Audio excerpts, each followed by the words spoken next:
My fiancé said my best friend was the upgrade he deserved. My fiancé, Drew, dumped me 3 days before our wedding for my best friend Chloe. He actually brought her to the venue where we were supposed to do our final walkthrough and announced it right there in front of the wedding planner. "I found my actual soulmate," he said while holding Chloe's hand. "You were just practicing for the real thing." Drew owned a chain of luxury car dealerships and never let anyone forget it. He wore designer suits to grocery stores and constantly checked his Rolex in the middle of conversations. "Time is money, and mine is worth more than yours," he'd actually say to people. When he started dating Chloe, he made sure everyone knew why. "She's the upgrade I deserve," he'd post on social media. "Finally found someone who matches my level." He'd take pictures of her at his dealerships, draped over his cars like she was another accessory he'd purchased. Drew loved that everyone called Chloe a gold digger. He thought it made him look more successful. "Of course she's with me for the money," he'd tell his friends. "Poor girls always are, but I control everything, so she can't take advantage." He put Chloe on his company payroll as a brand ambassador, which meant she posted Instagram photos at his dealerships for $50,000 a year. "It's pocket change to me," he'd brag, but it keeps her dependent and grateful. What Drew didn't know was that Chloe had been planning this for 2 years. She'd gotten her cousin Brandon hired at Drew's main dealership as a finance manager. Brandon had been slowly documenting every single sketchy thing Drew did. The rolled back odometers, the flood-damaged cars were sold as pristine, the forged inspection certificates, the loans were pushed through with fake income verification. Drew was running a massive fraud operation and thought he was untouchable because he paid off the right people. Chloe also knew something else. Drew's elderly father, William, owned 40% of the company, but had dementia. Drew had power of attorney and was slowly transferring ownership to himself through complicated paperwork that his father couldn't understand anymore. Chloe started visiting William every week.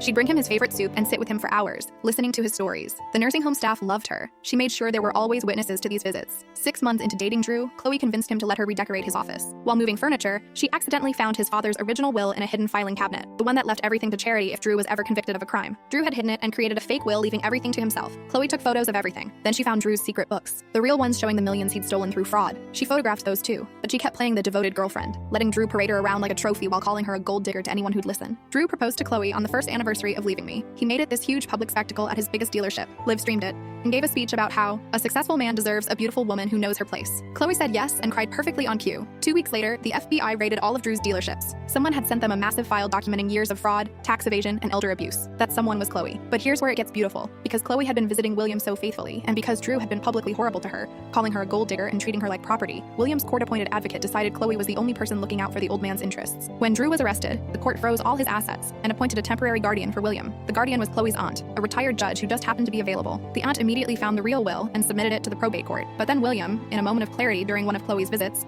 decided to write a new will entirely. He left everything to the sweet girl who brought me soup and actually listened to my stories. The nursing home director and 3 nurses witnessed it, all completely legal. Drew tried to fight it from jail, but he'd spent so much time publicly declaring that Chloe was only with him for money that no one believed he actually loved her. His own social media posts were used against him in court. "She's obviously a gold digger," the prosecutor read from Drew's Instagram, "but I'm too smart to let her get anything." The judge ruled that Drew had created a hostile relationship where Chloe was financially and emotionally abused, making her entitled to protections under state law. When Drew was convicted of fraud, the original will's charity clause would have kicked in, but William's new will superseded it. Chloe got everything.